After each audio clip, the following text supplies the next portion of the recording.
Le doy gracias a Dios por usted, por haberse tomado el tiempo de venir. Sé que algunos viajaron y muchas gracias por estar aquí.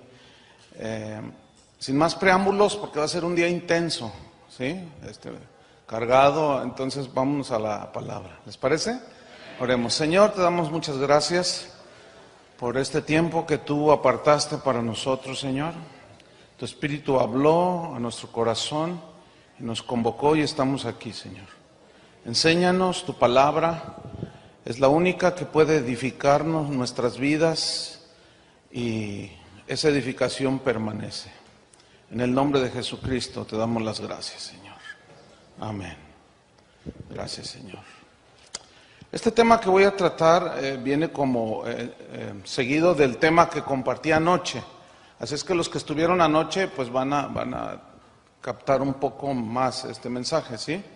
Ayer hablamos anoche acerca de principios o métodos, como lo que debemos hacer o guiarnos en la iglesia, los pastores, las iglesias, crecer en los principios de Dios, establecer los principios de Dios o usar métodos. Y bueno, de eso hablamos anoche y hoy voy a tocar el tema que se titula ¿Iglesias o centros de espectáculo?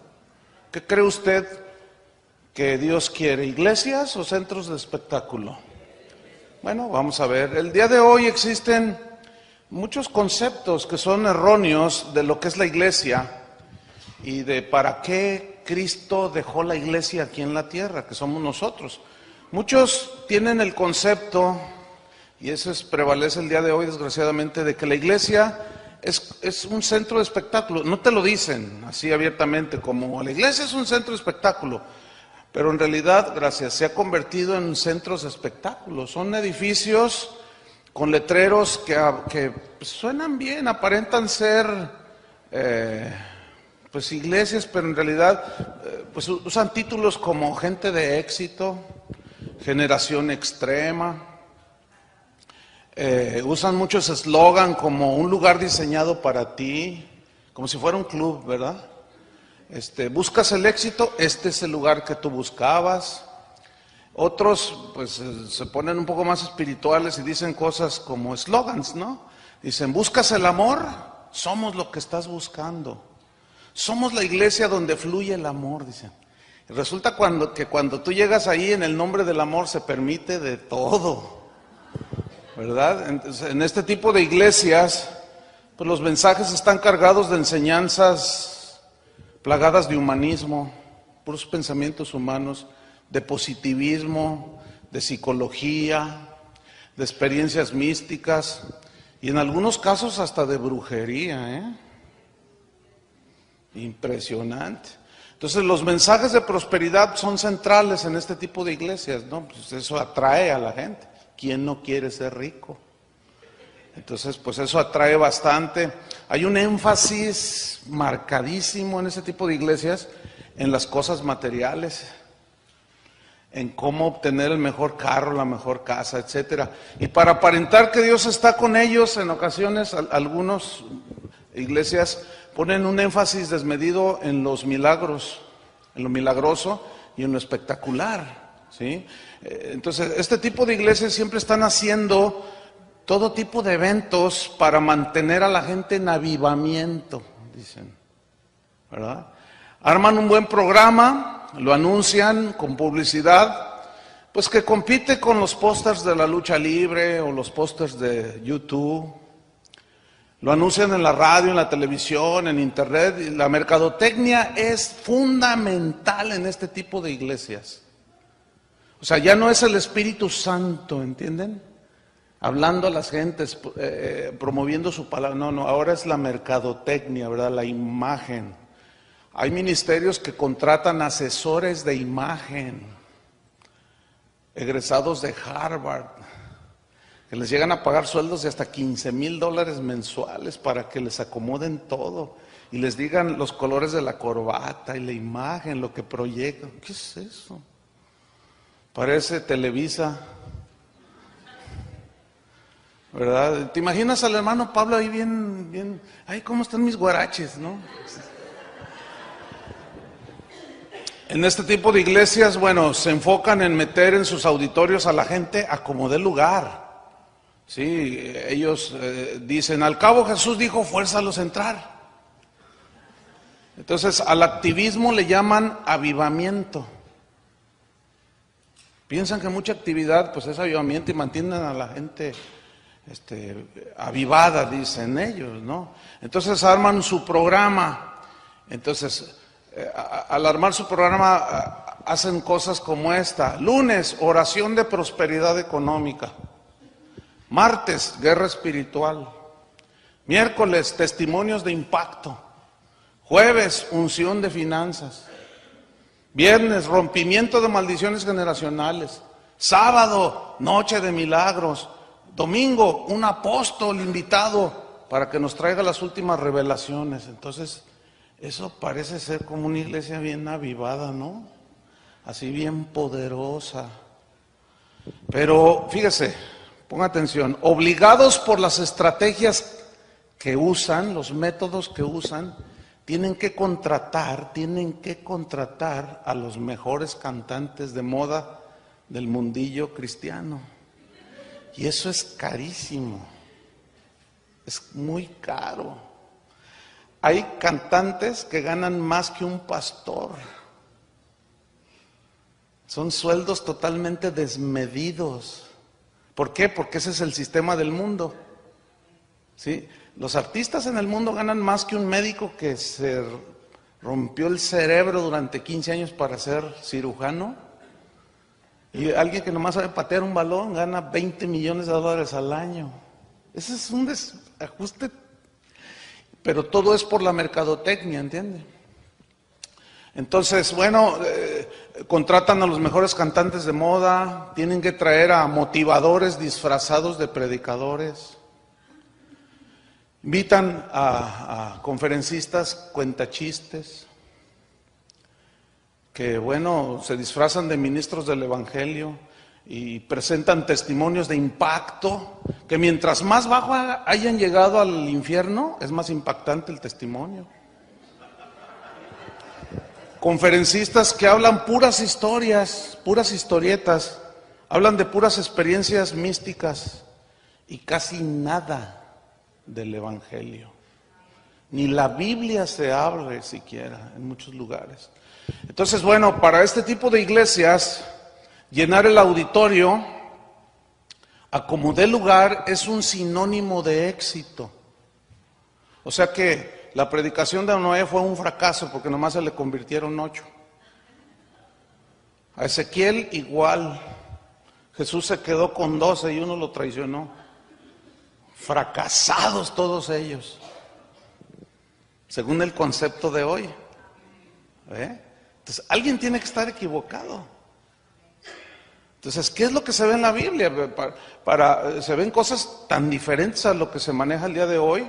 Entonces, para este tipo de iglesias que son como centros de espectáculo, donde la gente recurre, es obvio que los edificios y las instalaciones, pues, son muy importantes para ellos. Por lo tanto, ponen un énfasis desmedido y manipulador en el dinero, porque con dinero, pues, se compran grandísimos auditorios. Este tipo de iglesias generalmente hacen que todo gire alrededor de un hombre carismático, ¿entienden? Simpático, bonachón, ¿verdad? Que se siente, pues, el que descansa todo. A veces se autonombra el ungido de Jehová, ¿verdad? Cuando pues todos somos ungidos, ¿no es cierto? Eso dice la Biblia. Al cual le gusta presumir de todos sus logros, de sus títulos, y se la pasa hablando de él. Esto es muy común en este tipo de iglesia. Entonces, el resultado, ¿cuál es el resultado a fin de cuentas al paso del tiempo en los asistentes a este tipo de centros de espectáculo? El resultado es que esta gente que va a ese tipo de iglesias se vuelven simples espectadores. Se vuelven simples aplaudidores del espectáculo que cada domingo les presentan en su iglesia. Entonces se produce lo inevitable. ¿Qué se produce? Miren, Los que van a este tipo de lugares sienten que Dios los quiere usar. Saben que hay algo que no está bien. Sienten, salen como vacíos. Algunos, estoy en victoria, sí, gloria a Dios. Pero en el fondo de su corazón, los que realmente han nacido de nuevo, sienten como que hay un vacío, ¿verdad? Y como no los disipulan, no saben qué es seguir a Jesús. Entonces terminan saliéndose de esa iglesia o la dividen, ¿sí? Para iniciar otro centro de espectáculos, al que le llaman iglesia, y el círculo vicioso continúa. O como sucede en muchísimos casos, que la gente se siente usada, se siente manipulada y engañada, porque se dan cuenta al final de los 5, 6, 7 años de que los únicos que prosperaron fueron los pastores. Y dejaron a mucha gente endeudada en el nombre de la fe, en el nombre de que Dios te quiere prosperar. Entonces tú ve por fe y cómprate esa casa, y está con la hipoteca. Y el auto llegaron los de la agencia y se lo quitaron porque no lo pudo pagar. Esa es la historia de millones. ¿Por qué? Entonces, bueno, aquí viene una pregunta que es muy importante, que es en lo que nos vamos a centrar. Bueno, ok, sí, hay mucho de eso, pastor, pero ¿cuál es entonces el verdadero propósito de la iglesia? ¿Para qué existe la iglesia? Esa pregunta es importante, ¿no? O sea, ¿la iglesia existe para entretenernos? ¿Hacernos sentir bien, a gusto? Y es evidente que no. Entonces, les voy a hablar de 3 solamente, en este caso hay otros más, pero los que son medulares, 3 propósitos principales por los cuales la iglesia existe. Número 1, la iglesia, el Señor la salvó. Ustedes saben que la iglesia somos nosotros, ¿no? Obviamente. Dios nos salvó para alabanza de su gloria. Nos creó para su alabanza, para su gloria. Entonces, el propósito número 1 es para que la iglesia debe ser un lugar de adoración a Dios. Número 2, la iglesia debe ser un lugar donde se discipula a los creyentes, donde se les enseña. Y de eso hablamos ayer, hoy voy a tocar un poquito más el punto. Y número 3, la iglesia existe para proclamar el evangelio al mundo, el evangelio de Jesús. Esos es básicamente los 3 propósitos. Cada uno podría ser una enseñanza, pero voy a sintetizar, voy a dejar nada más el principio. Voy a hablar un poco del número 1, que es que la iglesia existe para adorar a Dios. Miren, si nosotros los creyentes no adoramos a Dios, ¿quién lo va a adorar? Pregunto. En las reuniones de los cristianos, de nosotros, debemos centrar nuestra adoración en Jesús. Jesús es el centro, debe ser el centro de nuestra adoración. Cuando Jesús es el centro de nuestra adoración, el espectáculo sale sobrando, ¿entienden? Porque Dios no quiere espectáculo, ni que le brinden un show, ni mucho menos que la gente venga a la iglesia para que le brinden un buen show y que la gente diga, wow, ya no necesitamos nada del mundo, si ya competimos con el mundo, dicen algunos. Vean los escenarios que ahora usamos los cristianos. Hermanos, Dios no nos envió a competir con el mundo, por favor. Dios nos envió a competir a ver quién tiene el mejor escenario. Ya no le pedimos nada al mundo, como si necesitáramos algo del mundo. Lo que sucede es que ahora el mundo ya se metió a la iglesia. Y en lugar de que la iglesia fuera luz del mundo, el mundo fue luz para la iglesia. Está todo por ningún lado. Entonces, en una congregación que sabe, que entiende que la razón de su reunión, de su celebración, es Jesús, ellos van a buscar a Jesús. Ellos van a buscar la palabra. En una iglesia que entiende esto, allí no caben los artistas, hermano. Allí no caben los artistas que andan promocionando sus CDs. Bueno, ahorita a estas alturas ya son pocas las llamadas que recibo, pero antes correos, llamadas. Pastor, grabamos un nuevo CD, estamos a sus órdenes. Esos andan promocionando el CD para vender, ellos no andan buscando adorar a Dios. El problema es que los pastores, como tienen ese concepto de que la gente hay que mantenerla con algo fresquito, pues le traen nada. Y ni siquiera conocen las vidas de esas personas. Que muchos de ellos, bueno, si contara, algunos les daría hasta un infarto. De todo lo que hacen muchos, no todos, obviamente. Sí, no caben, entonces nada que gira alrededor del hombre no cabe, hermanos. ¿Sí? Alguna vez una hermana dijo, ay, no me gustó la alabanza hoy. Yo le dije, qué bueno, porque no era para usted. Pues, ¿cómo que no me gustó? Pues si la alabanza no es para nosotros, es para Él. No, y luego todavía dice, hermanos, se para aquí el cantante, hermanos, les voy a cantar unas alabanzas bien suaves. ¿Cómo que les voy a cantar unas alabanzas? O sea, fíjate cómo se usa todo eso, ¿verdad? Entonces, no, hermano, nuestra adoración debe ser dirigida a Dios. La razón de nuestra celebración debe ser Jesús, al menos así eran los primeros cristianos. No había nada por lo cual se reunieran que Jesús. Y cuando se reunían, su objeto de adoración era Jesús. No era exaltar a Pablo, ni a Pedro, ni a Juan, ni a ninguno de ellos, no.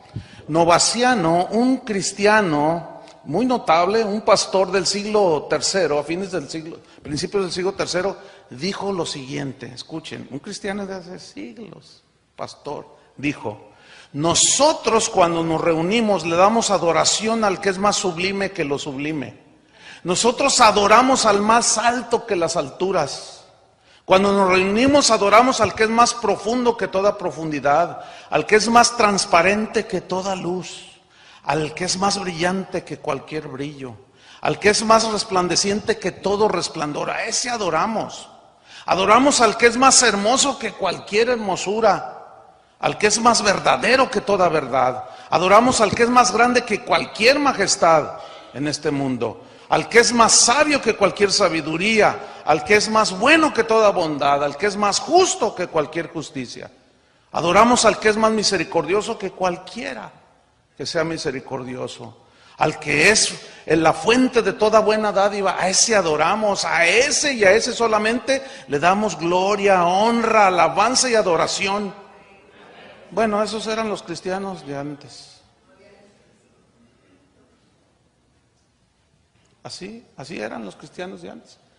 Entonces, ellos tenían bien entendido que la iglesia cuando se reúne es para adorar a Dios. ¿Sí?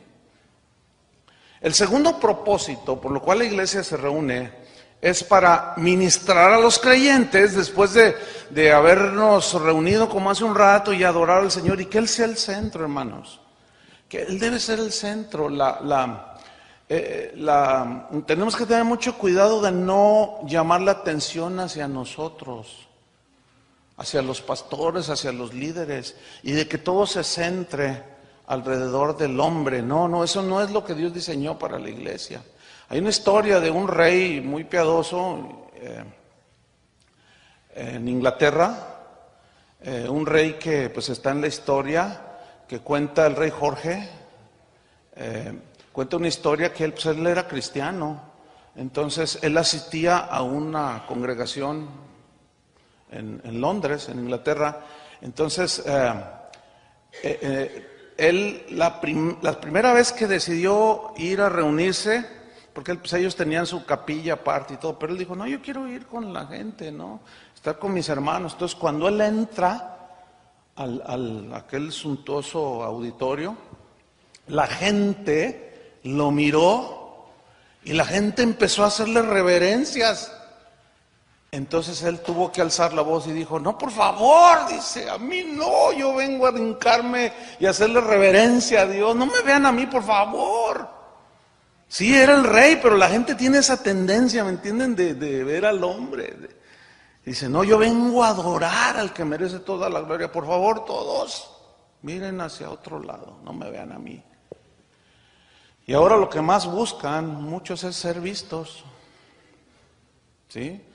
Hasta cuando hay alguna reunión donde se juntan pastores y entonces, bueno, si me dejas a mí hablar 10 minutos, voy, si no, no. ¿Y por qué él va a hablar 15 minutos? Y se agarran unos con otros.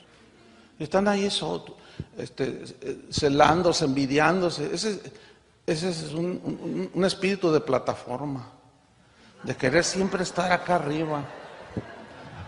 Y eso es algo que traemos arraigado, claro, porque yo quiero que me vean. ¿Entiende? Y esas cosas no, hermano, no van con el Señor. Al que tenemos que ver, como cantábamos hace un rato, necesitamos menguar para que crezcas tú.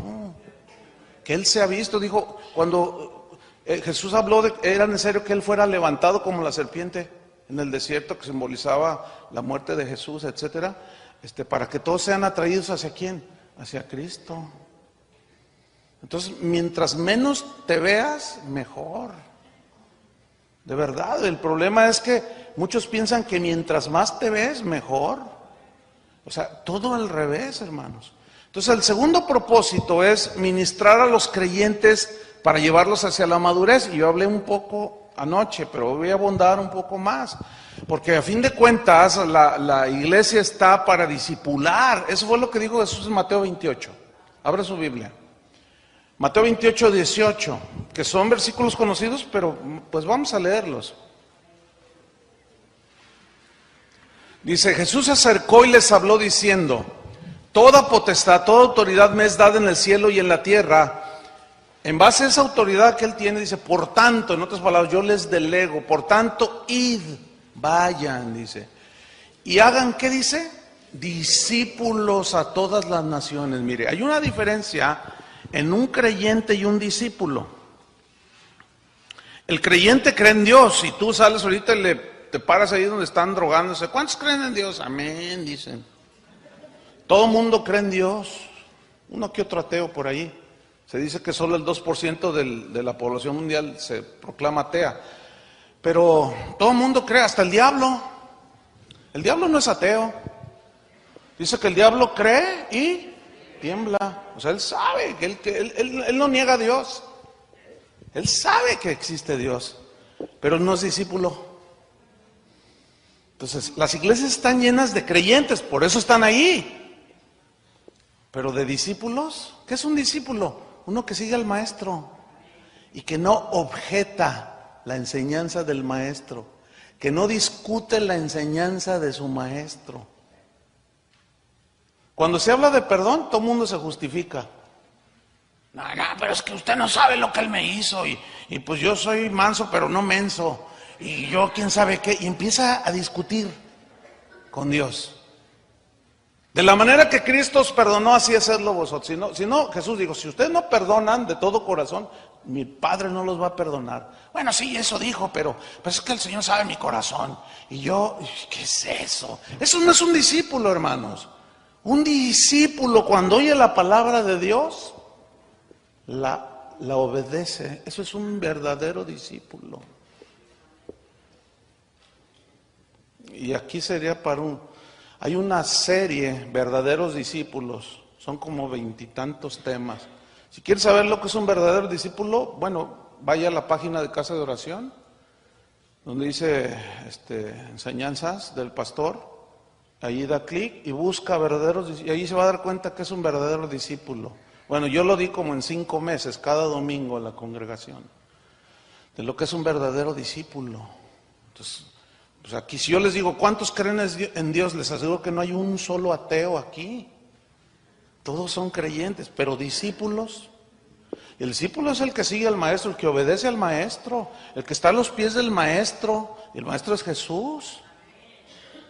¿Verdad? Cuando uno que dice que es cristiano pone en tela de duda y en discusión la palabra de Dios, bueno, sí, ahí dice, pero yo pienso que tú piensas, no hombre, o sea, cuando alguien dice, sí, pero es que yo creo que tú crees, estás diciendo, bueno, sí, eso dice Jesús, pero yo soy mejor, mi pensamiento es mejor, porque yo pienso que, olvídate de eso. Tú serás un creyente, pero discípulo, ¿cómo tratas a tu esposa? Ya con eso. Hay pastores que golpean a la señora, a la esposa. Y no se paran a enseñar qué. Por favor. ¿Verdad? Entonces Jesús le dice, vayan y hagan discípulos a todas las naciones. Ahora, se entiende discípulos de Jesús, no de uno. Dice, y bautícenlos en el nombre del Padre, el Hijo y el Espíritu Santo. Versículo 20, ¿cómo los vamos a discipular? Está en el versículo 20. Enseñándoles que guarden, aquí guardar significa obedecer. Enseñándoles que obedezcan, que guarden, ¿cuántas cosas? Todas las cosas que os he mandado. He aquí yo estoy con vosotros todos los días hasta el fin del mundo. Cuando Jesús dijo que les enseñen todas las cosas, son todas las cosas que Él enseñó, todo lo que está en el Evangelio. Hay iglesias que dicen, nosotros somos una iglesia de guerra espiritual, dicen. Y pura guerra espiritual hablan. No saben otro tema. Nosotros somos una iglesia de prosperidad. No saben otro tema más que hablar del dinero. ¿Y dónde está lo que Jesús enseñó? Es que la Biblia habla del dinero. Hay más de 3,000 versículos. Yo he oído esto muchas veces. Hay más de 3,000 versículos que hablan del dinero. Entonces el dinero es importante. Sí, compadre. Habla más de 3,000 versículos del dinero. Pero más del 97% habla de que tengas cuidado. Porque el dinero corrompe. La raíz de todos los males es el amor al dinero. Habla del dinero, sí, pero la gran mayoría de los textos habla como previniendo, ten cuidado. No te hagas tesoros aquí en la tierra, hazlos en el cielo. La vida del hombre no consiste en la abundancia de bienes que posee. Alguien tiene que estar equivocado. Y bueno, digo, tendríamos que estar un poco mal de la cabeza para entender o no entender que los equivocados somos nosotros, no Él. Si alguien te dice tu mejor vida ahora y Jesús te dice que te hagas tesoros allá en el cielo y que la vida del hombre no consiste en la abundancia de los bienes que posees aquí en la tierra, ¿quién? Alguien tiene que estar equivocado. Por favor. ¿O no? Algunos me ven así como... Bueno, yo les digo que ustedes no me crean a mí. Siempre digo eso. A mi congregación le digo, no sabes, saquen la Biblia porque qué tal si les meto algo por ahí. No, saquen la Biblia. Y ustedes vean en la Biblia. Entonces cuando dice enséñenles todas las cosas que los he mandado, yo pregunto, si hacemos un análisis objetivo de lo que se predica en las iglesias de hoy, ¿qué calificación sacaríamos?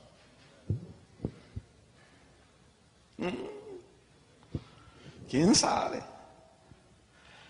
Entonces, para hacer la tarea de formar discípulos, Jesús estableció los ministerios de lo que hablamos ayer, Efesios 4:11. Él mismo constituyó a unos apóstoles, a otros profetas, a otros evangelistas, a otros pastores y maestros, a fin de perfeccionar, ya lo estudiamos anoche, preparar, capacitar, restaurar, dirigir, etcétera, a los santos. ¿Quiénes son los santos? Los creyentes. Y aquí está el discipulado, ¿sí? Para la obra del ministerio. Nosotros debemos de enseñar a la gente para que ellos hagan la obra del ministerio, para la edificación del cuerpo de Cristo, para ir creciendo en Cristo. Ahora, la palabra de Dios es la herramienta, es el material que Dios nos dejó para ser verdaderos discípulos. No hay otra manera. En los tiempos anteriores a Jesús, el concepto de discípulo se formó en Grecia. Se hablaba de los discípulos de Sócrates, de Aristóteles, etcétera, de Platón. Y de allí la Biblia, los escritores de la Biblia rescataron el concepto de discípulo, porque estaban todos helenizados, o estaban tenían mucha información y muy infiltrados e influenciados por la cultura griega. Entonces, cuando se usa el término discípulos, Jesús mismo lo usó, la gente de ese tiempo sabía perfectamente lo que significaba un discípulo. Se hablaba de los discípulos de Sócrates, de Aristóteles, etcétera, de Platón. Y de allí la Biblia, los escritores de la Biblia rescataron el concepto de discípulo, porque estaban todos helenizados, o estaban tenían mucha información y muy infiltrados e influenciados por la cultura griega. Entonces, cuando se usa el término discípulos, Jesús mismo lo usó, la gente de ese tiempo sabía perfectamente lo que significaba un discípulo, un seguidor incondicional, un seguidor que estaba dispuesto a dar su vida. Pero para fin de ser un seguidor de Jesús, se tiene que enseñar qué es lo que dijo Jesús, qué es lo que dice el Evangelio, qué es lo que dicen las Escrituras. Abran su Biblia en 2 Timoteo 3:16, porque aquí Pablo le dice a Timoteo, que era un pastor, cómo debía él discipular a la gente.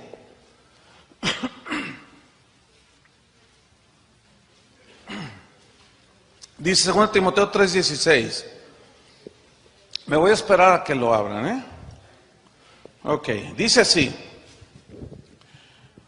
Lo vamos a estudiar un poco así a fondo. Dice: toda la escritura es inspirada por Dios. ¿Cuánta? Toda. Ok. La frase inspirada por Dios significa que tiene el aliento de Dios, el soplo de vida de Dios. ¿Sí? Significa que tiene la vida de Dios y que por lo tanto solo la palabra de Dios produce vida en las vidas de las personas o de los oyentes. No hay otra manera de que la gente pueda tener la fe genuina, pueda nacer de nuevo si no escuchan la palabra de Dios. Si escuchan un montón de chistes en toda la reunión, eso no salva a nadie, hermanos, por el amor de Dios. Entonces, cuando dice que la palabra de Dios es inspirada por Dios, significa que tiene esa vida, tiene ese poder de hacer que una persona se arrepienta de su pecado. La Biblia dice que la fe viene por el oír, ¿cierto? Pero ahí habla de la fe que salva, la fe genuina, la que salva. Esa fe tiene que estar sustentada en la palabra de Dios, porque dice que la fe viene por el oír. ¿Y el oír qué? La palabra de Dios. Entonces, si a la gente se le llega así para traerla a Cristo y se le dicen, ¿sabes que Dios te quiere bendecir en tu vida? Si ponemos una manta afuera y le venga y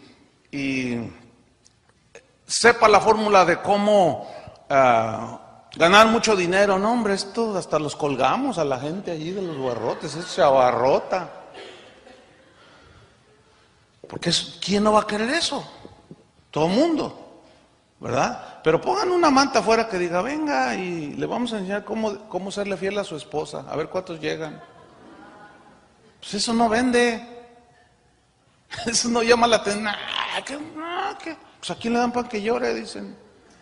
Pero dígales cómo hacerse ricos y cómo prosperar en los negocios y se le llena de, pues, obviamente. Entonces, se les tiran un montón de frases que Henry Ford dijo esto, y le citan pura gente de éxito en el mundo.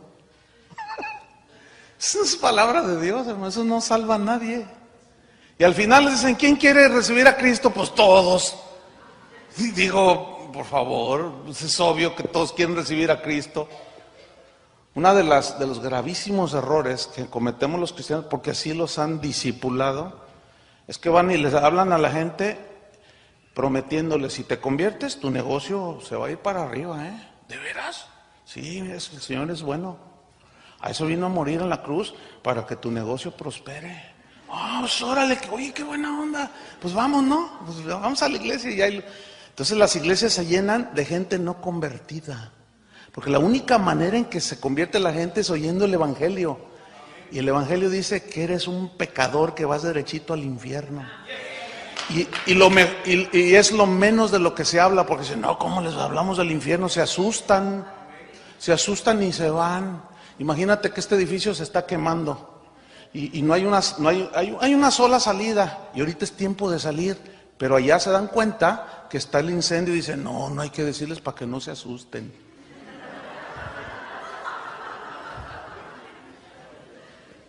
Ay, hermano. Y luego el pastor al rato se les sale de las manos todos porque empieza a haber adulterios, homosexuales, lesbianas, fraudulentos dentro de la iglesia, perversión de todo tipo. Y Señor, ¿por qué? Ve cómo está tu iglesia. Y yo dice, es que esas son cabras. Las cabras no se pueden pastorear, hermanos. Muchos pastores no saben por qué les está pasando lo que está pasando en sus iglesias. ¿Por qué? Porque tienen puros no nacidos de nuevo, o muchos no nacidos de nuevo en su iglesia. Obviamente el no nacido de nuevo da frutos de su naturaleza. Y no puede ser discipulado porque es imposible que obedezca. Porque su naturaleza se lo impide. Pero les dicen que son hijos de Dios. Está grave la situación, hermano. ¿Ah? Entonces, como la palabra de Dios es inspirada por Dios, pues entonces es la única que puede obrar en los creyentes, en los discípulos. ¿Sí? La palabra de Dios, por lo tanto, es excluyente. O sea, la misma Biblia, la misma palabra de Dios rechaza de origen cualquier otro pensamiento que no sea el de Dios. ¿Por qué? Dios lo dijo. Porque mis pensamientos no son vuestros pensamientos, ni mis caminos sus caminos. Mis pensamientos son más altos que los de ustedes. Así como están de altos del cielo a la tierra, así son mejores mis pensamientos. ¿Y qué se ha hecho ahora? Se hace a un lado la palabra de Dios y se meten los pensamientos de los hombres. Fíjate nomás. Esto es gravísimo. Entonces, todo lo que no sea palabra de Dios, que no esté sustentado en la Biblia, pues es palabra de hombre. Y maldito el hombre que confía en el hombre. Hoy la psicología ha penetrado tanto la iglesia. Te hablan de la autoestima, te hablan de que tú lo puedes y que quién sabe qué tienes dentro y que no sé qué y que tú mereces lo mejor de la vida y que tú... ¿Sabes qué es lo único que merecemos? El infierno. Eso es lo único que merecemos por pecadores. Mas siendo aún pecadores, Cristo murió por nosotros. Y la buena noticia es esa. Cuando tú le hables a la gente, no le hables de que Dios quiere prosperarlo. No lo engañes. Lo haces 2 veces más hijo del infierno. Eso le dijo Jesús a los fariseos, ¿se acuerdan? Por todas sus prácticas, no los dirigían a Dios, pero los hacían prosélitos, o sea, seguidores de ellos. No, a la gente hay que hablarle del sacrificio de Cristo y la razón por qué murió en la cruz, hermano. Y tus mensajes en la congregación tienen que estar plagados de la centralidad y alrededor de la obra de Jesús, hermano. Por eso somos cristianos. Si tú vas a una conferencia de budismo, ¿qué esperas oír? Pues de Buda. Si vas a una conferencia de brujería, ¿qué esperas oír? Brujería. Si vas a una iglesia cristiana, ¿de quién esperas oír que se hable? Por el amor de Dios.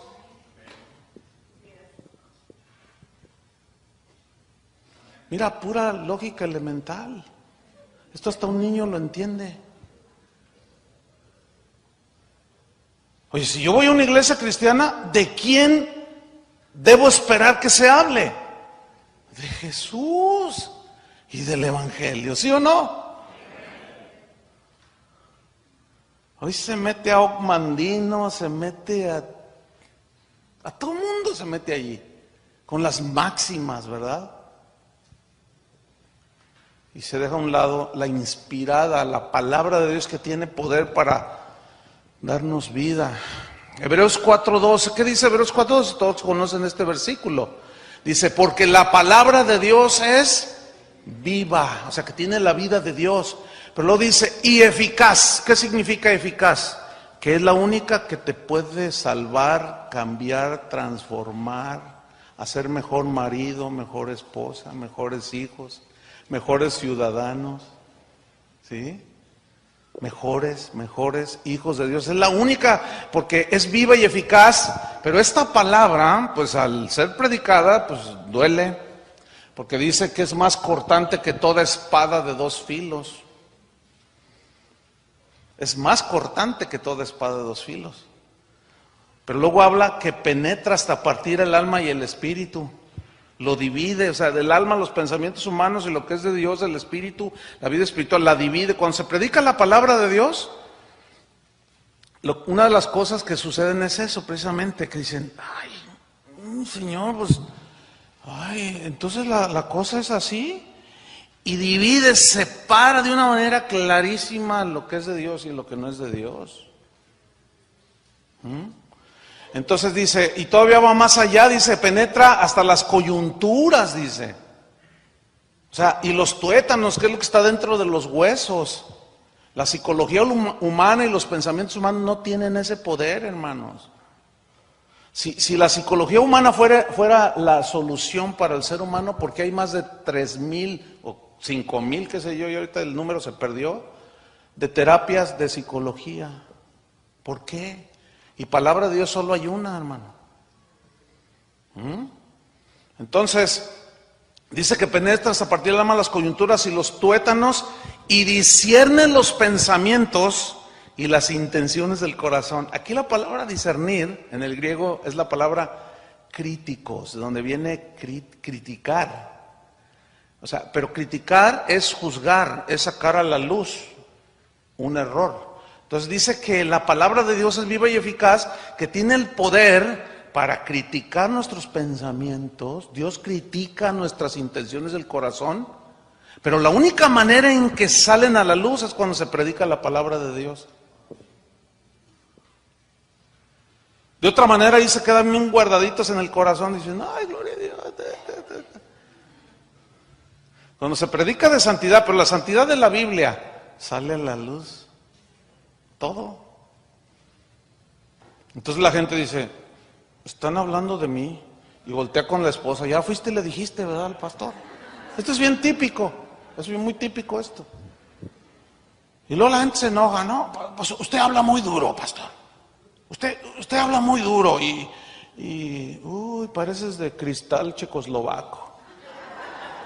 O sea, no me toques porque me rompo. Una vez alguien me dijo, no, pastor, es que usted habla muy fuerte y, hermano, va a asustar a la gente. Le dije, hermano, yo nunca les he dicho generación de víboras.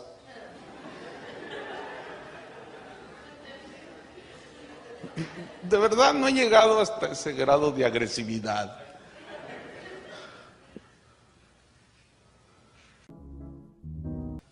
De verdad. Y dice, bueno, hermano, es que le digo, no, mira, vamos a ser honestos, vamos a ser transparentes. Lo que oíste, ¿está en la Biblia o no? Sí, pero dígalo con más amor. Le digo, mira, ok, yo me paro en la Universidad de Harvard a dar una conferencia, y por más amoroso que sea, los voy a ofender, porque ahí hay pensamientos de todo. Entonces yo digo, estimada audiencia, amables caballeros, damas, presentes en este magno e histórico auditorio, vengo a decirles algo tan hermoso. Miren, Jesús, con la sonrisa eterna, ¿verdad? Jesús es el camino, la verdad y la vida. Nadie va a ir al Padre si no es por Él. Por más amable que se los diga, los se van a sentir agredidos. Van a decir, oye, espérame, ¿y Buda? Oye, espérame, ¿y fulano de tal? Oye, espérame, ¿cómo?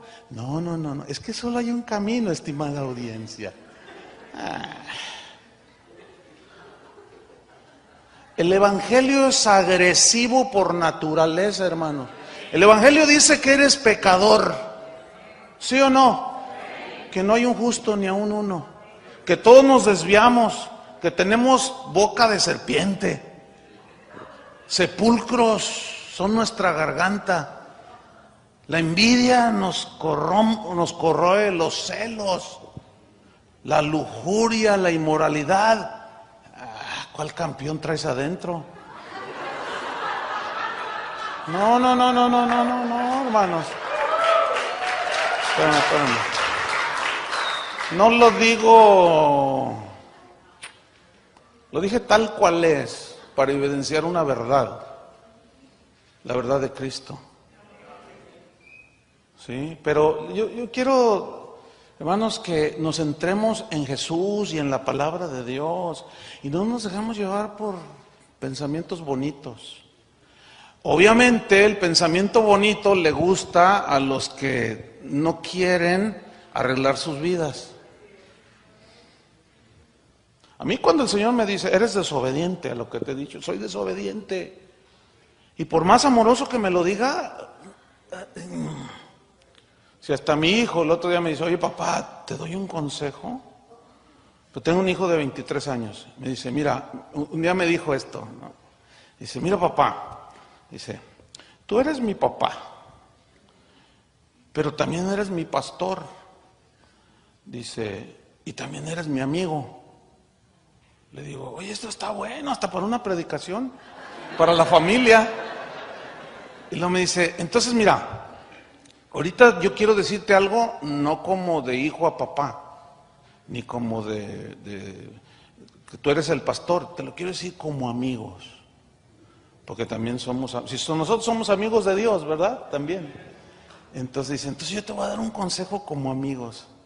Y me dijo una verdad, un desacierto, una indiscreción que yo cometí y me dolió. Entonces quiso salir el pastor, ¿entienden? ¿Verdad? Quiso salir el papá.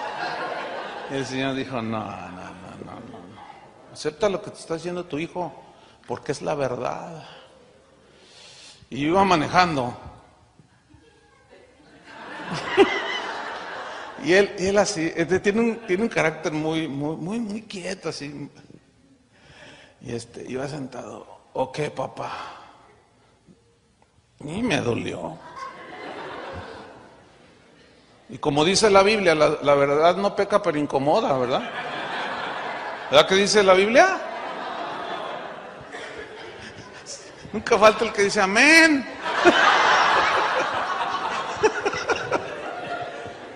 No. Discierne los pensamientos y las intenciones del corazón. Ay, hermano, la única manera de que nuestras intenciones del corazón que están bien escondidas salgan a la luz es cuando se predica la palabra de Dios. La única manera de disipular a la gente para que ellos vayan, como dijo Pablo a los Colosenses, quitad de vosotros los celos, la ira, la envidia. Echen de vosotros, haced morir en vosotros lo terrenal. Pero si la gente no se da cuenta que lo terrenal, como esas cosas que menciona Pablo, los celos, la envidia, están latentes en nuestro cuerpo pecaminoso, si no les hablamos de eso, entonces ¿cómo se van a dar cuenta? Entonces tú das un estudio sobre eso, les hablas la palabra de Dios, abundas en la palabra de Dios, entonces dicen, la gente sale, soy un envidioso, ¿entiende? Soy un mentiroso, Señor ayúdame, y es cuando viene la gracia. Por eso dice que la palabra de Dios es viva y eficaz. Pablo decía que es la palabra la cual actúa en vosotros los creyentes. Actuar allí significa no hacer un show, significa obrar para hacer la obra de Dios en tu vida. Eso significa. Entonces, volvamos a 1 Timoteo, a Timoteo 3, 16, dice, la palabra de Dios es viva y eficaz, que toda la escritura es inspirada por Dios, y luego ¿qué dice? Y es que útil. La palabra útil aquí significa que es provechosa, que es la única que puede sacarle provecho, ¿sí? O nos beneficia en nuestra vida espiritual. Entonces, Pablo dice a Timoteo, mira, tú vas a discipular a los creyentes, pero vas a usar toda la escritura. Pablo decía, yo no he rehusado hablarles todo el consejo de Dios, todo el consejo. Y para hablar todo el consejo de Dios se necesita mucho tiempo. Por eso el discipulado debe ser muy paciente y constante, perseverando, ¿sí? Entonces dice que es útil, es provechosa. Ahora, a continuación, ahí en Timoteo, aquí Pablo habla de 4 cosas para los que son útiles la palabra de Dios. ¿Me están siguiendo ahí en su Biblia? Número 1, para enseñar. Número 2, para redarguir. Número 3, para corregir. Y número 4, para instruir en justicia. Fíjate cómo Pablo le está dando todos los elementos a Timoteo para que discipule a la gente. ¿Sí? ¿Lo están viendo allí? Ok, voy a hablar brevemente de cada una de ellas. Dice que la palabra de Dios es útil, número 1, para enseñar. Esta palabra enseñar viene del griego didaskalia, que significa instruir. Significa enseñar doctrina. Obviamente se refiere a la doctrina, la enseñanza cristiana. Lo que Jesús dijo, enséñenles a todos. Entonces le dice Pablo a Timoteo, la única manera en que tú vas a poder enseñar la verdadera doctrina y a formar discípulos es enseñándoles la palabra de Dios. Y esta es útil, Timoteo, para instruir, para enseñarles. En otras palabras, lo provechoso y benéfico para los creyentes, para los discípulos, es que sean enseñados en las verdades del Evangelio. Muchos ignorantemente, muchos predicadores dicen cosas que a veces tú dices, ay, Señor. Yo he escuchado mucho a predicadores, eventualmente así, que dicen cosas como, yo no enseño doctrina porque la doctrina divide, dicen. Hermanos, entonces, ¿qué enseñan? El evangelio, la palabra doctrina significa enseñanza. Entonces, ¿cómo que yo no enseño doctrina porque la doctrina divide? Bueno, pues claro que divide, como dice la palabra de Dios que es eficaz y parte en dos, divide. Que en ese sentido divide, o sea, porque cuando se enseña el evangelio, la gente empieza a captar lo que es bueno y lo que es malo. Lo que es lícito y lo que es ilícito, lo que le agrada a Dios y lo que no le agrada. Por la ignorancia, en tiempos antes de Jesús, el profeta dijo, hay de aquellos que a lo bueno le dicen malo y a lo malo le dicen bueno. Hoy le dicen malo al querer vivir consagrado para Cristo, hazme favor. Te dicen legalista. Pero tú le dices, oye, pero es que un cristiano ya no debe de involucrarse en esas cosas de la carne. ¿Qué tiene? Todos se emborrachan. Vente, va, ¿qué? No, pero pues es que la Biblia dice, no seas santurrón, no seas exagerado. Eres un legalista, eres un fariseo. La gracia de Dios puede con todo y eso y más. Y los demás, sí, agarren la onda, hermano, no se ponga a juzgar. Entonces tú dices, no, pero es que la Biblia dice, hermanos, es que, no, pero pues, ¿a qué iglesia estás yendo? No, te tienen todo aprisionado ahí. Jesús dijo, conoceréis la verdad os hará libres. Y tú dices, bueno, precisamente, ¿libres de qué? Por el amor de Dios. Libres de la esclavitud del pecado, no libres para hacer todo lo que te da tu gadarena gana. Y es una de confusión, hermanos. Entonces, a lo bueno le llaman malo y a lo malo le llaman bueno. Ya no saben discernir. Por eso Pablo le dijo a Timoteo, te encarezco delante de Dios y del Señor Jesucristo. O sea, te pongo a Dios por testigo y a Jesucristo, que juzgará a los vivos y a los muertos en su manifestación y en su reino. Que prediques la palabra, Timoteo. Predícales la palabra. Que instes a tiempo y fuera de tiempo. Es decir, no pierdas oportunidad. Siempre que se reúnen, háblales la palabra, Timoteo. Si te vas de campamento, háblales la palabra. No los andes entreteniendo. No, ahora hasta billar les meten a los jóvenes en las iglesias. Yo no digo que jugar billar es malo, pero pues el billar que lo jueguen en su casa o qué sé yo dónde, pero en la iglesia, por favor. Las convenciones de los jóvenes hoy les llevan cuentachistes. Auditorios a 5,000 jóvenes y llega un payaso ahí, claro, dice que es predicador, y les empieza a decir un montón de cosas. Y a los jóvenes los tiene tirados de la risa. Y muchas veces son chistes de doble sentido. Como anda uno por ahí, pues, vergonzosamente es mexicano. Pero allá él dice que es líder de jóvenes y lo invitan tiene mucha chamba en el Señor. Y ese muchacho se para en los púlpitos y dice cosas como, dice, mira, dice, cuando vayas al baño, dice, que estés haciendo del 1, dice, canta, hay una fuente en mí, que está brotando, que está fluyendo, y todo, y es el pastor. Mira, Dios es tan misericordioso y ha sido tan paciente, hermanos. No, pero unas,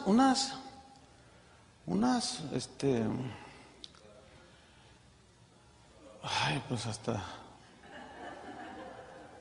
es difícil, a veces hasta faltan las palabras para describir lo que está sucediendo en las iglesias. Y ahí están, como me dijo un hermano, ahí están en Tuyú.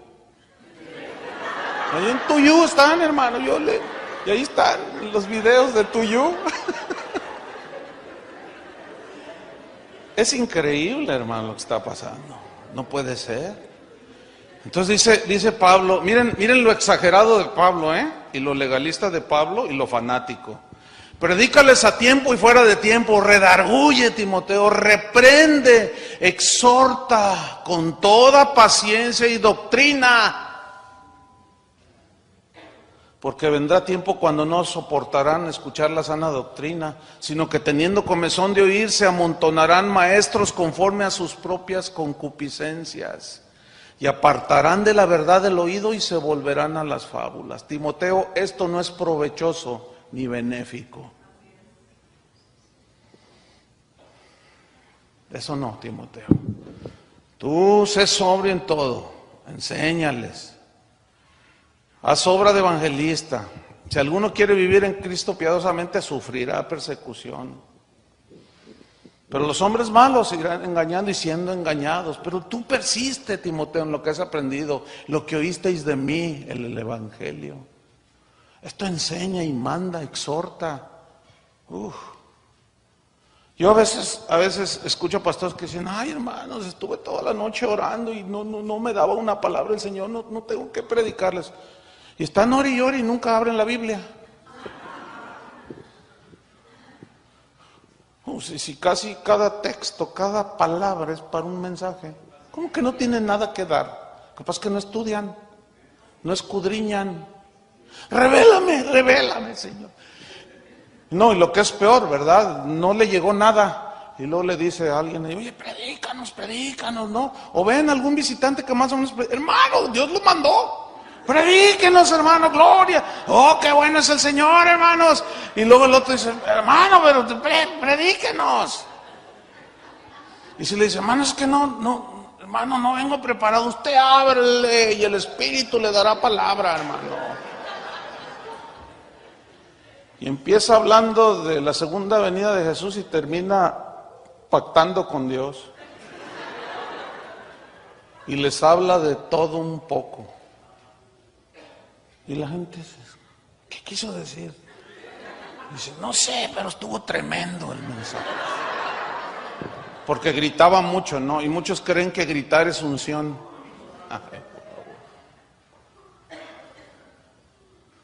Muchos creen que gritar es estar ungido.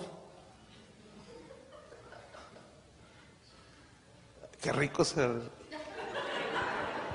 Bueno, la palabra de Dios es inspirada por Dios y es útil ¿para qué?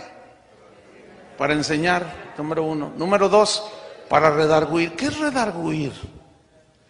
La palabra redarguir viene del griego elenjos, y significa reprender. Significa confrontar con la verdad para traer convicción de lo verdadero y para que entiendan lo falso. Eso significa redarguir.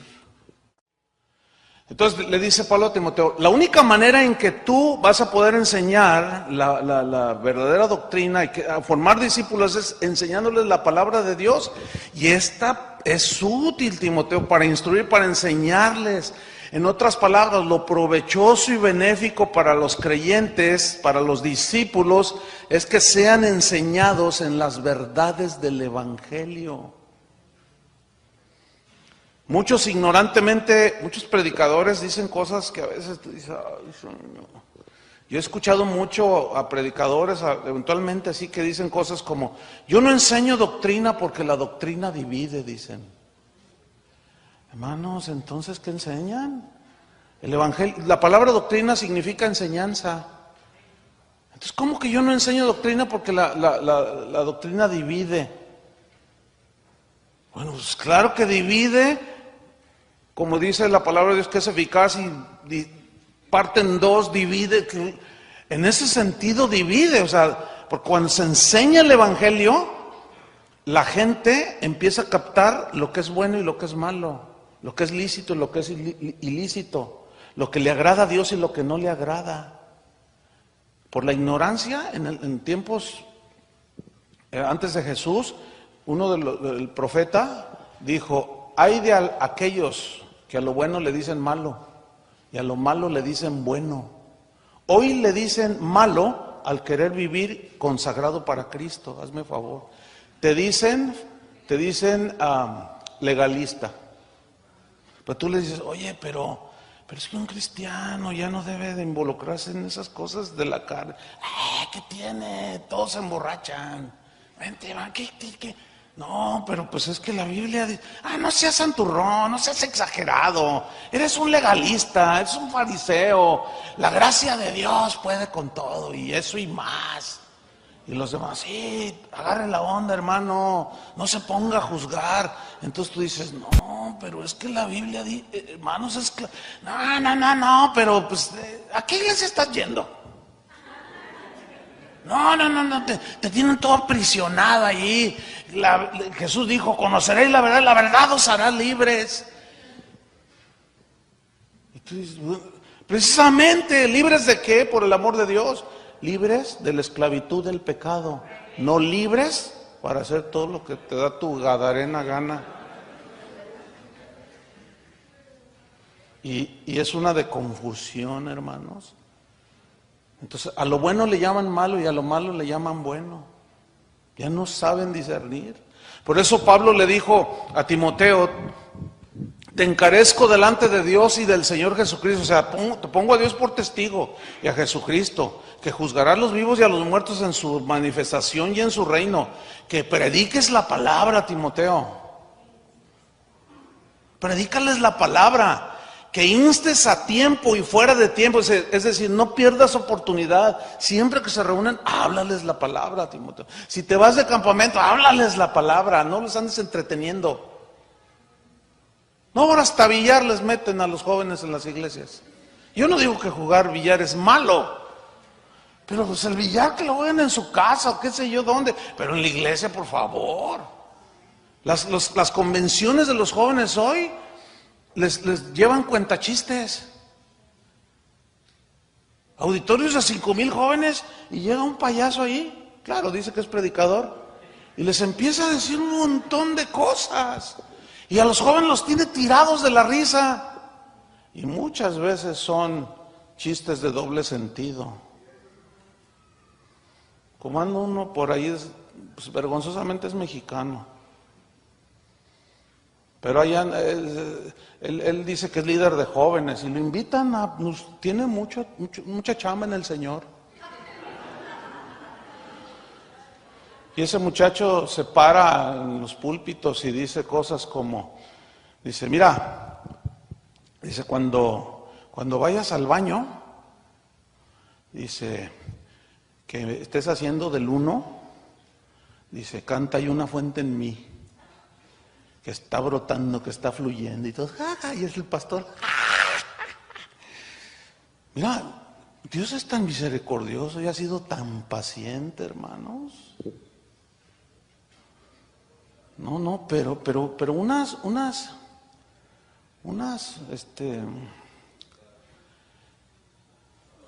pues hasta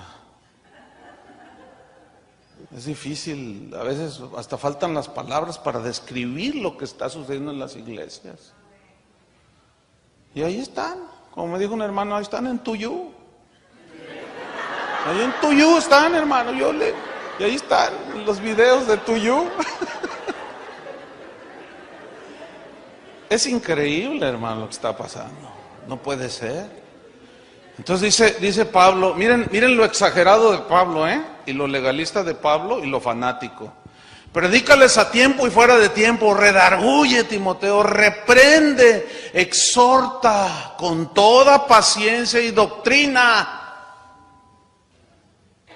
Porque vendrá tiempo cuando no soportarán escuchar la sana doctrina, sino que teniendo comezón de oír, se amontonarán maestros conforme a sus propias concupiscencias, y apartarán de la verdad el oído y se volverán a las fábulas. Timoteo, esto no es provechoso ni benéfico. Eso no, Timoteo. Tú sé sobrio en todo, enséñales. Haz obra de evangelista. Si alguno quiere vivir en Cristo piadosamente, sufrirá persecución. Pero los hombres malos seguirán engañando y siendo engañados. Pero tú persiste, Timoteo, en lo que has aprendido, lo que oísteis de mí, el evangelio. Esto enseña y manda, exhorta. Yo a veces escucho pastores que dicen, ay, hermanos, estuve toda la noche orando y no me daba una palabra el Señor, no tengo que predicarles. Y están ora y ora y nunca abren la Biblia. Si casi cada texto, cada palabra es para un mensaje. ¿Cómo que no tienen nada que dar? Capaz que no estudian, no escudriñan. Revélame, Señor.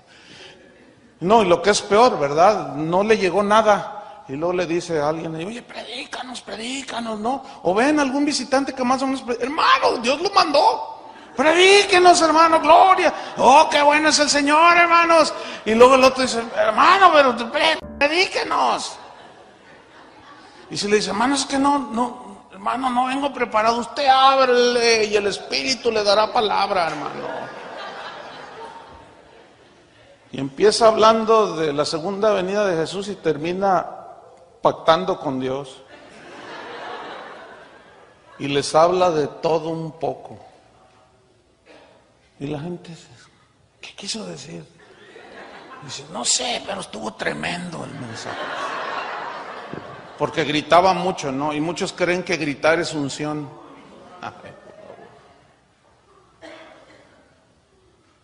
Muchos creen que gritar es estar ungido. Qué rico ser. Bueno, la palabra de Dios es inspirada por Dios y es útil ¿para qué? Para enseñar, número 1. Número 2, para redarguir. ¿Qué es redarguir? La palabra redarguir viene del griego elenjos, y significa reprender. Significa confrontar con la verdad para traer convicción de lo verdadero y para que entiendan lo falso. Eso significa redarguir. Redarguir es como una esposa que le dice al marido, oye, dime la verdad, ¿me engañas? Entonces, no, ¿cómo crees? Si tú eres el amor de mi vida. ¿Y por qué esta camisa? Empieza a sacar las pruebas. ¿Y por qué esta camisa está llena de pintura de labios? No, pues es que hubo convivio ahí en el trabajo y pues tú sabes, uno se abraza y pues alguien me pintó allí.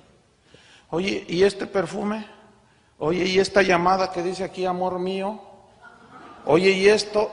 Lo está redarguyendo, ¿entienden? Le está sacando las evidencias. Eso es redarguir, hermanos. Y muchos dicen, Dios, Jesús nunca habló así. Ay, que la Biblia están leyendo. Se me hace que leen la Biblia del mormón. No, es que es increíble lo que la gente... Es que Jesús nunca habló así. A ver, vamos a analizar. Si no, es un pasaje. La samaritana. Dame agua, no te doy. Y empieza el diálogo. Entonces dice, ay, pues dame de esa agua, Señor. Dice, ok, ¿quieres agua? Sí. Ve y llama a tu marido y ven acá. Bueno, mira, justo puso el dedo en la llaga. ¿Por qué no le dijo pacta conmigo? Suena de risa porque da risa. Lo ridículo de muchos predicadores que usan esas falacias y fábulas y no predican el evangelio, hermanos. Dice, ve, llama a tu marido. Bueno, no tengo marido. Oh, sí. 5 has tenido. Y el que ahora tienes no es tu marido, lleva 6. ¿Qué le estaba diciendo? Promiscua, lujuriosa, pecadora. ¿Habló o no habló? Y luego ella quiso cambiar la plática. Me parece que eres profeta. Y luego se puso bien espiritual. Nuestros padres adoraron en este monte y ustedes dicen que es en Jerusalén donde se debe de adorar. No, mira mujer, la hora viene y ahora es cuando los verdaderos, le estoy diciendo falsa. Los verdaderos, muchos creen que adoran con 2 esposas. Muchos creen que adoran cometiendo fraude cada día en su trabajo. Por favor. Los verdaderos adoradores adorarán al Padre en espíritu y en verdad. Es necesario que adoren los adoradores. Y el adorador, para entrar a la presencia de Dios, tiene que estar limpio, ¿sí o no? Y la única manera de que seamos limpiados con la sangre preciosa de Cristo es creyendo su sacrificio. ¿Y cómo vamos a creer sin haber quien nos predique? ¿Y cómo predicarán si no son enviados? ¿Ven cómo caemos en lo mismo? No hay otro mensaje, hermano, no hay otra cosa que decir más que la palabra de Dios. Entonces la palabra de Dios es útil para enseñar, para redarguir. ¿Se acuerdan? Miren, vamos rápido. 1 Corintios 10:1. Vamos rápido. 1 Corintios 10:1.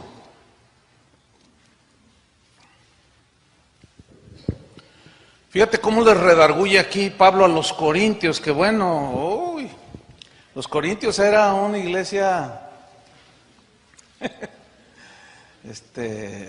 parece que esto se escribió anoche. No, imagínense que, primera carta a los hermanos en Houston. Porque parece como que, bueno, también allá, ¿no? En todos lados. Pero parece que se escribió ayer esto. Porque no quiero, hermanos, que ignoréis que nuestros padres, refiriéndose allá al Éxodo, todos estuvieron bajo la nube y todos pasaron el mar, y todos en Moisés fueron bautizados en la nube y en el mar, y todos comieron el mismo alimento espiritual, y todos bebieron de la misma bebida espiritual, porque bebían de la roca espiritual que los seguía, y la roca era Cristo, pero los más de ellos no se agradó Dios, por lo cual quedaron postrados en el desierto. Mas estas cosas sucedieron como ejemplos para nosotros, para que no codiciemos cosas malas como ellos codiciaron. Y no seáis idólatras como algunos de ellos, según está escrito, se sentó el pueblo a comer y a beber y se levantó a jugar. Ni forniquemos como algunos de ellos fornicaron y cayeron en un día 23,000. Ni tentemos al Señor como también algunos de ellos le tentaron y perecieron por las serpientes. ¿Saben cuál fue la tentación? Ellos decían, ¿podrá poner Dios mesa en el desierto? ¿Acaso Dios no podía? Claro que sí. A ver, danos, queremos carne. Y les dio pues el deseo de su corazón. A veces Dios dice, eso es lo que quieres. Ahí está, pero dice que todavía no estaba la carne en su boca y vino el juicio de Dios. Tentaron a Dios. Hermano, mira, cuando tú dices, yo declaro que esto va a ser así, cálmate. El único que puede asegurar las cosas y declarar si suceden o no es Dios, hermano, por el amor de Dios. Pero nos han engañado haciéndonos creer que nosotros ordenamos y mandamos. No, hermanos.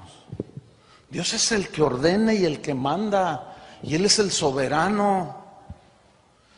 Y tentamos a Dios y a veces lo que declaran algunos les sucede. Pero en eso está el juicio. Porque dicen, ya ven, sí funciona. Y lo único que hacen es apartar a la gente de la verdadera piedad y devoción a Dios. Porque eso no es lo que enseña la Biblia. Y luego dice, ni murmuréis como algunos de ellos murmuraron y perecieron por el destructor. Y estas cosas les acontecieron como ejemplo. Algunos dicen, no, pero es que hoy estamos bajo el Dios de la gracia. Sí, pero mira lo que dice aquí. Estas cosas acontecieron como ejemplo y están escritas para amonestarnos a nosotros. A nosotros aquí es Pablo y sus contemporáneos, pero mira lo que viene a continuación. A quienes han alcanzado los fines de los siglos. ¿Quiénes son esos? Ay, ¿a poco Dios nos va? Ay, ¿a poco no? Hay cristianos que dicen, no, Dios no castiga, hermanos, Dios es amor. Sí es cierto que es amor, pero Dios al que ama, y, díganlo, no, ¿cómo? Dios es amor, ¿cómo va a azotar? Hay que llamar al 911 para decir que no golpea a sus hijos.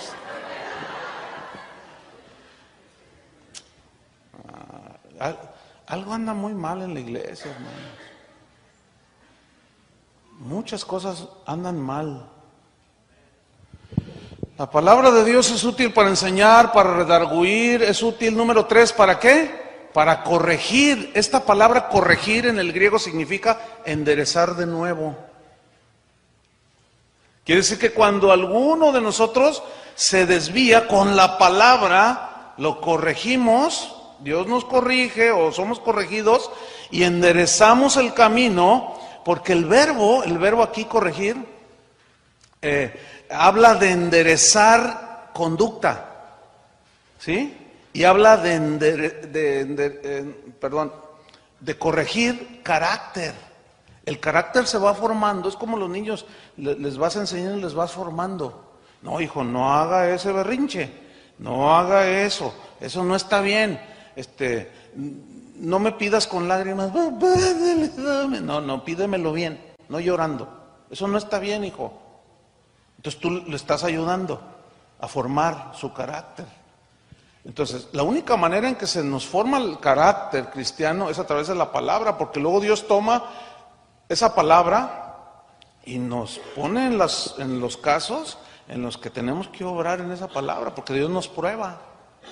¿Sí? Entonces, para corregir nuestras desviaciones que van desde conductas, ¿sí? Por ejemplo, que un hermano se peleó con el hermano acá y no se hablan. Bueno, la palabra de Dios, de eso voy a hablar más adelante, nos enseña cómo corregir eso y cómo arreglar la situación. Entonces ya nos corrige la palabra, nos endereza y nos va formando carácter. Y número 4, para instruir en justicia. ¿Sí? Aquí la palabra instruir pues es enseñar. La palabra justicia, instruir en justicia, esa frase significa disciplinar. Disciplinar para saber andar en lo justo, en lo recto, en lo santo. La única manera en que podemos hacer esto es cuando somos corregidos, instruidos, enseñados, redarguidos y corregidos. ¿Se acuerdan del fornicario allí en 1 Corintios capítulo 5? Que había cometido un pecado grosero. Había tomado como amante a la esposa de su padre, a su madrastra. Y nadie hacía nada. Entonces Pablo tuvo que tomar la autoridad como apóstol y disciplinar a ese hombre, corregirlo y volverlo, lo redarguyó y lo volvió al camino. Llegó al grado de expulsarlo. Lo expulsaron de la iglesia de los Corintios. Pero después el propósito era que reconociera, se arrepintiera, y cuando se arrepintió lo volvieron a recibir. En la segunda carta allí se ve. Y de eso voy a hablar en la segunda enseñanza. Pero vámonos sobre el final de esta enseñanza. Entonces, volviendo a 2 Timoteo 3:16, ahora vamos al 17. ¿Cuál es el propósito de enseñar la palabra de Dios? Aquí nos lo dice en el 17. A fin de que el hombre de Dios sea perfecto. Aquí perfecto significa cabal, maduro. ¿Sí? El hombre, la mujer, la gente de Dios sea perfecta, madura, cabal, enteramente preparado, significa equipado, entrenado para toda buena obra. Y para formar esto lleva bastante tiempo, hermanos. Y el tercer propósito del por qué existe la iglesia y final es, ¿cuál fue el número 1? Que nosotros ministramos a Dios en adoración. ¿Cuál fue el número 2? que Dios nos ministra a nosotros los creyentes y nos disipula por medio de los pastores, maestros, etcétera, para llevarnos a la madurez. Y número 3 del propósito de por qué existe la iglesia, para ministrar al mundo el evangelio de Jesús. Jesús lo dijo en Marcos 16:15: vayan por todo el mundo y predicad el evangelio a toda criatura. El que creyere y fuere bautizado será salvo, mas el que no creyere, ¿qué? Será condenado. Y él dice en el versículo 20: y ellos saliendo predicaron en todas partes. ¿Qué predicaron? El evangelio. Y luego dice: ayudándoles el Señor y confirmando la palabra. Vean este orden: confirmando la palabra con las señales que le seguían. Hoy no se predica la palabra, se predican señales. Y es al revés, hermanos. Se predica la palabra y Dios confirma todo esto con señales, prodigios y milagros.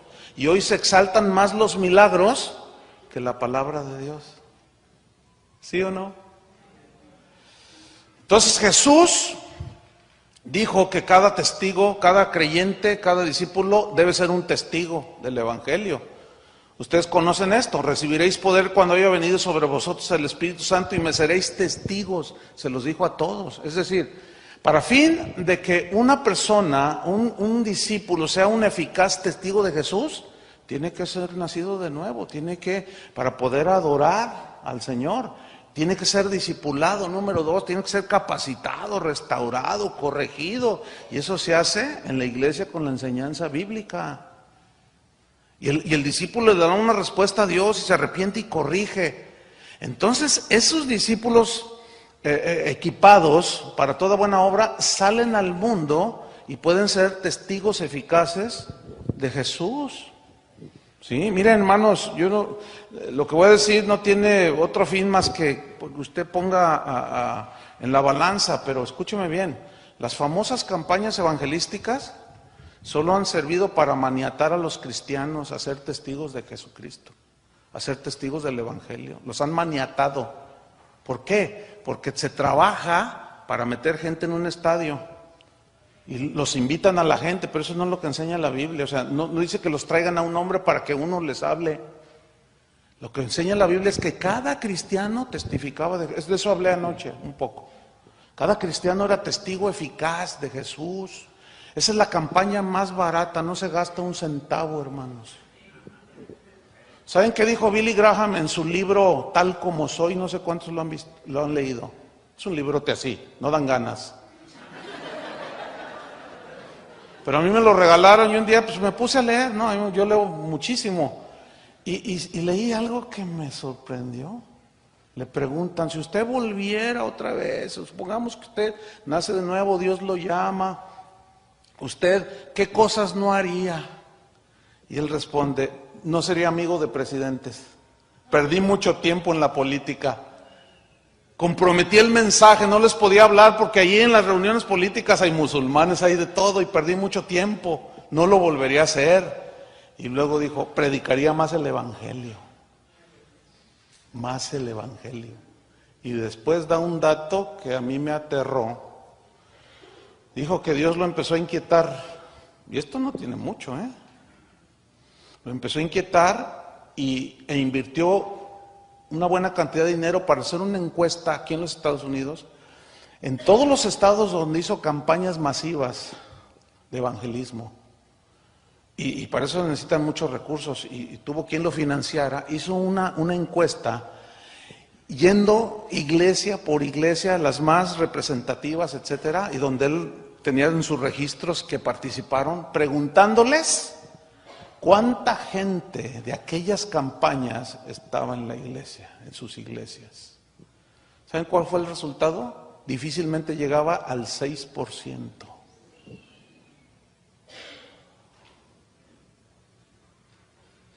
Bueno, lean lo que él dice al respecto.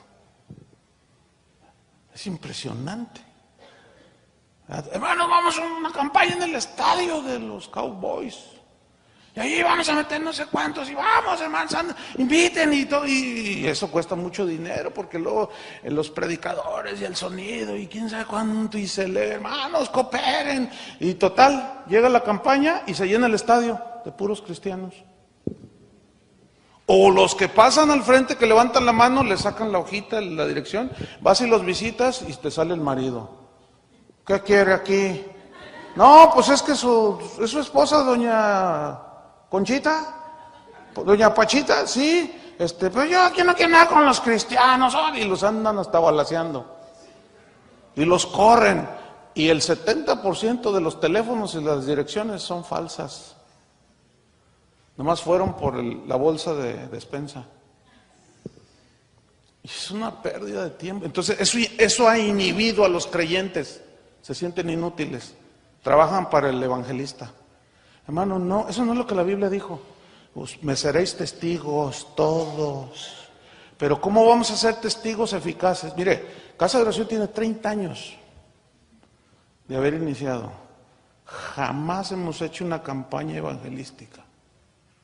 Algunos que no entienden esto me dicen, no, usted no es un verdadero ministro porque no hace campañas. Si hacer campañas es ser verdadero ministro, imagínate qué concepto tan pobre de lo que es ser un ministro. Nunca hemos hecho una sola campaña evangelística. Estamos en una de las zonas de México más difíciles, hermano. Es donde menos cristianos hay. Por la situación religiosa, por muchas cosas. Ni una sola vez hemos hecho una campaña. Y lo que voy a decir no lo digo para gloriarme. Es la iglesia más grande de la ciudad, hermano. Con más de 30 congregaciones en la misma ciudad. Van miles de personas ahí, hermano. Y ni una sola campaña evangelística. ¿Por qué? Porque cuando empezamos, yo les enseñé esto. Tú vas a ser testigo. No me los traigas a mí. ¿Se acuerdan de mi tía que se me murió? Los que estuvieron anoche. No me los traigas a mí. Tú vas todo el trabajo. Aquí nomás tráelos y yo los disipulo. Y yo les enseño. No, hermano, la gente. Mire, cada reunión, si usted oye las reuniones en vivo, ¿cuántos nos visitan por primera vez o que vienen? Siempre hay gente. Siempre hay gente nueva. Es la campaña más barata que hay, no se gasta $1. Eso fue lo que dijo Jesús. Concluimos pues, no podemos ser fieles testigos de Jesús y del Evangelio si no somos verdaderos adoradores. No podemos ser fieles testigos de Jesús y del Evangelio si no somos discipulados en la palabra de Dios. Y si somos discipulados, entonces podemos ser testigos eficaces de Jesús, porque le vamos a hablar a la gente